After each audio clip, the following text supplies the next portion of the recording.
Hai hai hai, kembali lagi di podcast Cyber Secure. Bersama saya Aisyah Naila sebagai project leader dan teman saya Jonathan Toga sebagai copywriter. Tapi tahu nggak, Nay? Malam ini kita nggak sendirian nih. Kita bareng sama Bapak Arif, seorang senior member di IEEE yang punya latar belakang banyak di bidang informatika. Oh, baik, selamat malam Pak Arif. Ah, Sebelumnya Um, terima kasih sudah mau hadir dan ngobrol-ngobrol di podcast Cyber Secure ini Pak. Gimana kabarnya ya Pak sekarang? baik, baik. Nah, sekarang mari langsung masuk aja ke topiknya ya, Bapak Arif. Jadi yang pertama nih, kita tahu banget kalau misalkan seiring perkembangan dunia digital, makin banyak ancaman-ancaman yang muncul. Salah satunya ancaman phishing, yang sebenarnya tidak kejahatan yang sangat berbahaya nih. Nah, Bapak Arif sendiri punya nggak pengalaman terkait phishing ini? Misalkan pernah punya kenalan yang terkena phishing, atau mungkin Bapak Arif sendiri meski sudah jago ya di bidang informatika, sudah punya banyak pengalaman, pernah jadi korban phishing. Gimana nih Pak? Ya, ini filosofinya phishing itu sebenarnya mengambil informasi, gitu ya. Mengambil informasi, menyamar, jadi mengambil informasi yang tidak sepatutnya didapatkan. Yang paling sering, pengalaman saya yang paling sering adalah via email, ya, via email dengan berbagai macam cara di email. Yang kedua, via apa? Instant messaging, sosial media, SMS, ya. Intinya itu gate untuk mengambil informasi-informasi yang ada, ya, gitu. Nah, itu yang paling banyak. Berarti kalau dari listnya tadi, menurut Bapak Arif yang paling rentan buat kita kena tipu itu gimana? Mungkin misalkan dari email kita bakal lebih mikir kayak, oh ini pekerjaan, jadi pasti kita klik. Atau ada nggak salah satu metode phishing yang menurut Bapak Arif lebih efektif buat nge kita?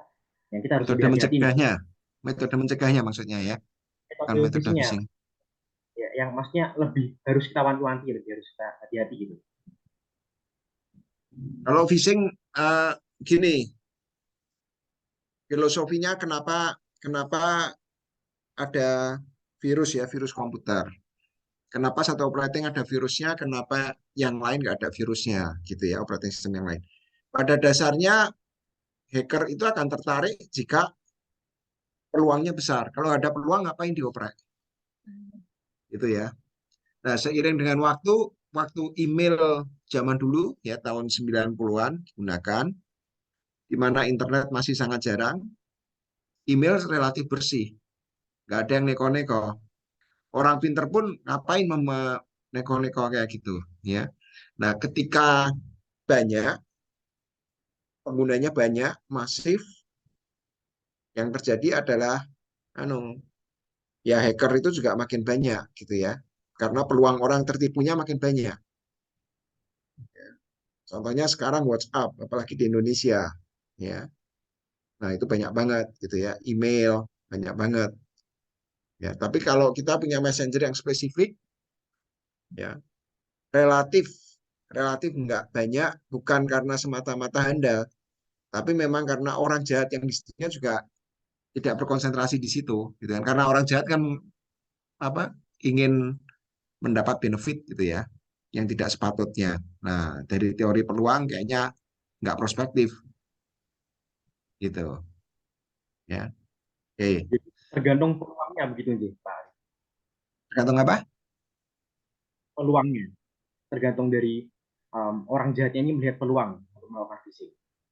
Ya keseriusan orang jahat itu, ya lihat peluangnya, ya kayak dulu SMS, ya SMS spam, ketika harga SMS misalnya 300 perak, ya itu relatif nggak ada spam, nggak ada yang nawarin macam-macam, ya karena apa, karena untuk mengirim itu effortnya luar biasa, yaitu 300 perak, ya, sedangkan sekarang, ya kalau misalnya dulu ada kejadian namanya beberapa tahun lalu, ya kalau nanti Jojo sama Aisyah mungkin searching gitu ya. Ya. Ada kejadian dulu di SMS namanya mama minta pulsa gitu ya. Orang menyamar gitu ya. Dari mamanya minta pulsa, gitu. Nah, Dari teori peluang itu sangat mungkin ketika SMS-nya murah, SMS-nya Rp1 gitu kan. Jadi ketika SMS itu disebar ke 1.000 orang, jangan-jangan dari 1.000 itu ada yang tertipu. Nah, itulah yang terjadi. Semakin banyak yang mengakses, peluang itu jadi semakin semakin menggoda gitu ya. Iya. Itu kira-kira. Nah, Pak, kita kan tahu Pak Arif ini sebagai senior di bidang informatika yang udah banyak berkecimpung di dunia, misalnya dunia kerja kan. Nah, menurut Bapak sendiri pernah nggak sih phishing itu menyerang data-data di dunia yang profesional? Gimana menurut Bapak? Pernah ya, pernah ada data-data profesional, data-data terkait pelanggan itu juga diincar gitu ya, diincar ya. Eh, tapi kalau untuk murni untuk perusahaan sebenarnya dengan perangkat-perangkat perusahaan sekarang itu dengan yang digunakan di kantor dan lain-lain biasanya sudah ada ketentuannya dibatasi gitu kan, yang terkait dengan perusahaan saja. Makanya banyak kecenderungan yang perusahaan-perusahaan relatif besar ya, yang punya customer banyak di mana melindungi data-datanya, apa benteng untuk phishing itu relatif lebih kuat ya. Tapi serangan juga banyak gitu kan. Nah, yang jadi banyak korban itu yang sekarang itu adalah yang level individu ya. Individu itu belum tentu orang profesional ya, bisa orang profesional tapi dia menggunakan perangkat-perangkat komunikasinya untuk keperluan individu gitu kan. Laptop untuk main game, untuk melihat film dan lain-lain. Gitu kira-kira. Kalau melihat jawabannya Pak Arief tadi, kalau banyak banget nih sebenarnya yang ngincar lebih ke arah individu, apa itu berkaitan kayak jawabannya Pak Arief yang pertama tadi soal teori peluang? Mungkin karena dilihat, oh kalau perusahaan ini terlalu sukar, cost-nya terlalu gede, makanya diincar yang lebih gampang di tingkat individu, gitu. Ya, bisa seperti itu ya. Tapi kalau dalam hal ini lebih ke masif kan, serangan phishing itu masif sebenarnya ya, ke banyak banyak target ya. Sama-sama pakai email semua target sebenarnya. Ya ada yang kena ke perusahaan, ada yang kena ke individu. Nah, email-email perusahaan itu rata-rata sudah diproteksi ya, dimasukkan ke spam. Bahkan bahkan di beberapa perusahaan itu kadang meningkatkan awareness gitu ya, melakukan social engineering. Misalnya dalam waktu tertentu mengirimkan email gitu ya, seolah-olah phishing gitu ya, tapi ini disengaja. Setelah ngeklik terus akhirnya ini by skenario gitu kan. Nah, ini Anda tidak hati-hati gitu kan. Anda dengan ngeklik ini, bayangkan kalau orang lain ngeklik ini bisa terjadi apa gitu kan. Nah, ada perusahaan yang seperti itu gitu kan, melakukan secara periodik gitu berapa bulan sekali gitu kan, supaya tahulah tersimulasi gambarannya gitu.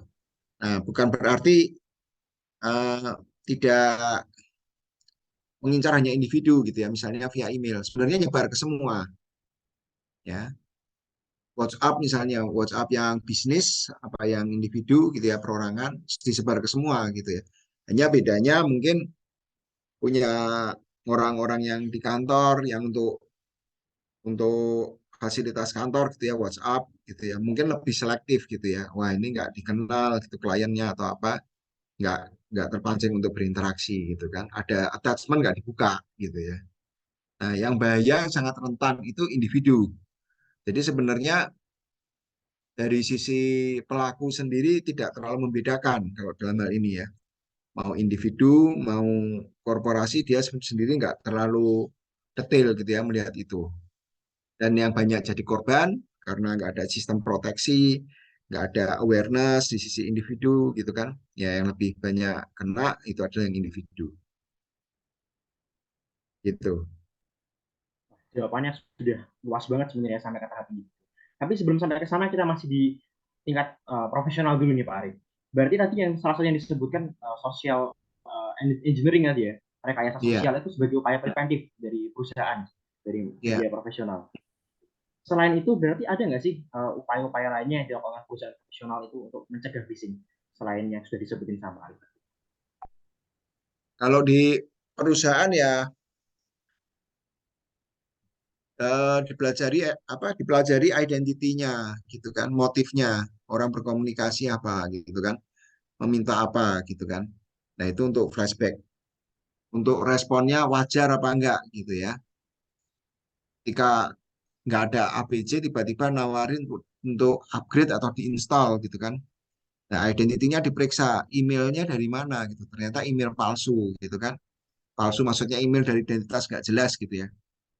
Nah, itu banyak terjadi gitu ya. Nah, hal itu yang jadi yang kemudian jadi bekal gitu ya.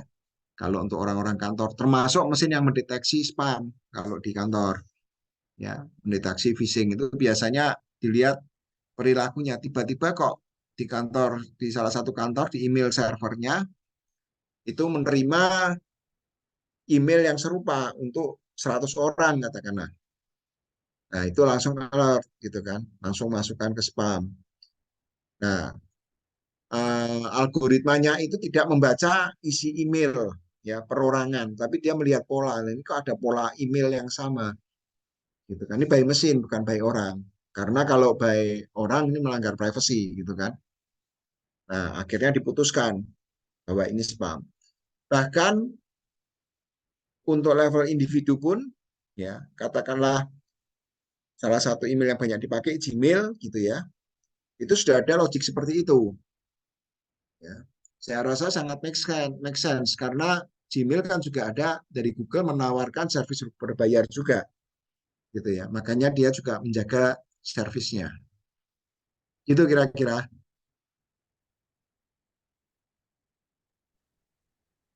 Oke, Pak. Sementara itu, sebagai individu yang awam ini, Pak, apa sih yang dapat kita lakukan untuk menghindari phishing ini? Ya, kalau ada istilah yang umum gitu ya, yang ini berlaku juga, never talk to stranger. Itu kalau orang bule ngajarin anak kecil never talk to stranger ada benernya. Ya, dalam hal ini kalau kita udah dewasa ya bukan nggak boleh komunikasi gitu ya. Tapi kita ngelihat ya, komunikasinya ngapain gitu kan. Tiba-tiba ada email Anda memenangkan hadiah gitu kan, harus ditebus gitu kan. Nah, ini sesuatu yang janggal gitu kan. Ya, apalagi kita nggak pernah berinteraksi. Apalagi identitasnya setelah kita lihat nggak jelas gitu ya. Dari negara mana gitu kan. Nah, nggak jelas gitu. Tapi hati-hati sekarang ya, karena translate sudah semakin bagus gitu ya. Dia ini sebenarnya masif gitu ya. Rata-rata bukan bukan orang murni gitu kan, pakai tools gitu ya.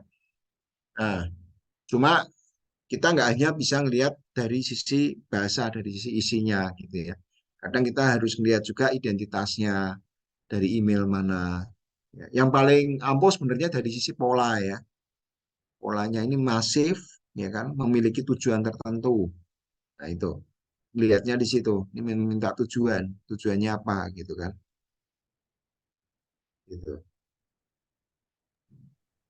Wah, Pak, tapi kalau saya lihat-lihat tadi kan berdasarkan jawabannya Pak Arif tadi, berarti misalkan orang jahat ini bukan orang murni, misalkan kita bilang sebagai bot yang nyebarin duit banyak langsung, tapi sebagai kita, orang-orang awam ini pencegahannya biasanya cara-caranya masih konvensional. Kita lihat dari sisi bahasa, kita lihat pola. Ada nggak cara yang lebih, kalau kita bilang mungkin lebih bisa diextendedkan lagi, cara yang lebih modern, yang nggak konvensional, nggak berdasarkan insting melihat pola begitu. Mungkin berdasarkan ada sistem tertentu yang bisa kita gunakan. Ya, kalau di perangkat-perangkat kita, mobile maupun di laptop, di komputer, itu biasanya kalau ada kayak Trojan gitu ya, ada sesuatu yang masuk yang tidak kita inginkan, mencoba mengakses ke dalam, mengakses kontak kita, kamera kita, itu biasanya akan diberikan notifikasi. Tapi sialnya di kita karena bukan native-nya bahasa Inggris gitu ya. Ketika notifikasi itu muncul apalagi bahasa Inggris, tinggal klik oke-oke aja gitu kan. Yes, yes gitu ya. Apalagi kalau ada iming-iming hadiah gitu kan. hadiahnya apa gitu kan, gitu. Nah, itu yang banyak terjadi. Sebenarnya dari perangkat sudah ada notifikasinya, tapi banyak sekali yang membypass. Nah, tambahan lagi, kalau di sisi mobile karena dibuat lebih simpel, lebih sederhana, ya, sistem kayak antivirus itu nggak umum, ya. Kalau laptop sangat umum karena laptop punya prosesor yang lebih handal, ya, Iya. punya punya memori yang lebih tinggi. Kalau kalau mobile kan esensinya untuk portabilitas gitu ya, yang simple, yang gampang dibawa, ya. Nah, antivirus itu kadang membuat ribet gitu ya. Harus update, harus apa gitu ya. Lain sama handphone. Analoginya gini, ada dua analogi. Kita berada di satu ruangan tertutup. Kita ingin berkomunikasi dengan orang gitu kan. Nah, ruangan itu ketika saya eh, pintunya ada 10 sama pintunya ada satu. Tingkat keamanannya tinggi mana? Tingkat Tingkat keamanan keamanan. dari pintu yang ada 10 sama pintu yang ada satu. Heeh.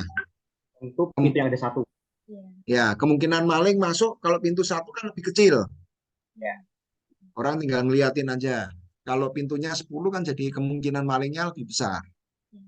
Apalagi kalau ruangannya luas gitu ya, 1 kilometer gitu ya. Nah, tapi keamanan itu sayangnya berbanding terbalik sama kenyamanan. Kalau saya punya pintunya ada 10 atau ekstrimnya pintunya 100 atau kalau di Semarang ada Lawang Sewu ya pintunya ada 1000. Kita berada di ruangan 1 kilometer persegi gitu kan. Ketika pintunya tersebar kita bisa keluar masuk di mana saja gitu kan lebih gampang gitu kan. Tapi konsekuensinya apa? Kenyamanan itu, keamanan ya, keamanannya ya. Keamanannya terganggu semakin nyaman itu ya. Kalau mau nyaman pakai mobil misalnya nggak usah pakai seat belt gitu kan, nggak usah pakai seat belt terus nyetirnya ugal-ugalan bebas ya itu nyaman gitu kan. Mau zigzag mau kanan kiri tapi itu nggak aman bagi orang lain maupun bagi kita. Kalau mau aman mungkin pakai helm, pakai seat belt, aturan kecepatan juga ada ya. Nah, berikutnya proteksi juga gitu. Kalau punya pintu kita dengan satu anak kunci gitu ya, kita kunci. Sama pintu kita kasih 100 grendel gitu ya, satu kunci, kuncinya macam-macam. Tentu saja aman yang pintu dengan 100 kunci gitu kan, keamanan. Tapi bayangkan kenyamanannya. Kita mau membuka pintu itu dengan 100 anak kunci gimana? Banyak sekali gitu kan. Nah, kembali antivirus juga kayak gitu ya. Jadi ketika pintunya kecil, sederhana, ruangannya kecil, akhirnya berpikir udahlah nggak perlu kunci yang ribet-ribet gitu kan. Tapi ketika isinya sangat berharga, pintunya juga kokoh, mungkin perlu sistem security kunci yang double-double gitu kan. Harus dibuka pakai beberapa orang gitu ya pada saat bersamaan. Nah, serupa dengan itu, laptop tadi analoginya dengan sistem komputasi yang tinggi dibandingkan dengan mobile. Nah, tapi yang jadi problem adalah mobile sekarang berkembang. Jumlah mobile phone sudah lebih banyak daripada jumlah laptop. Padahal sistemnya inginnya membuat orang nyaman. Ketika nyaman itu yang dikompromis, ya, yang dihajar kemudian adalah keamanan. Ketika keamanan terganggu berarti resiko phishing jadi besar. Gitu kira-kira. Menarik sekali. Tadi juga disebutin soal bagaimana kita bukan native speaker bahasa Inggris ya. Kalau misalkan ada phishing itu pakai bahasa Inggris kita juga kebingungan. Ini berarti bisa itu ya menyangkut antropologi bahasa.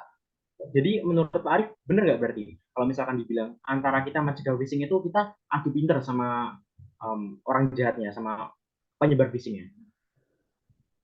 Ya pasti semuanya beradu. Ya, dari sisi usernya juga, dari misalnya perusahaan antivirus juga beradu. Ya, antivirus kalau nggak update percuma juga, gitu kan? Ketika lolos. Jadi ya saling beradu ya. Gitu kira-kira. Wah ya, sebenarnya jawabannya cukup mencerahkan, cukup memberi banyak insight baru Pak Arif. Makasih banyak. Nah, sudah nggak disangka sudah 20 menit ya. Kita 20 menit kita berbicara. Makasih banyak Pak Arif. Kasih Mungkin sama-sama. dari teman-teman bisa ambil banyak pembelajaran baru soal gimana sih cara mencegah phishing dan gimana sebenarnya perusahaan-perusahaan profesional besar itu mencegah phishing. Bagaimana tadi kita belajar soal sistem bait, ada rekayasa sosial bahkan untuk mencegah phishing ini sebagai upaya preventif.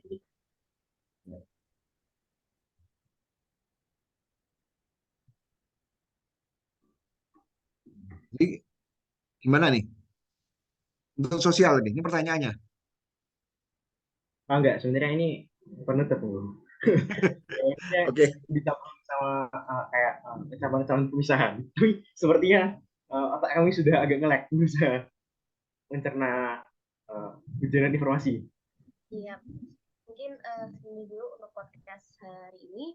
Terima kasih banyak Pak atas waktunya sudah menjawab banyak pertanyaan dari kami. Oke, teman-teman, jangan lupa ya kunjungi akun Cybersecure untuk informasi-informasi mengenai phishing lainnya dan juga follow juga akun TikTok, Instagram, dan Twitter Cybersecure.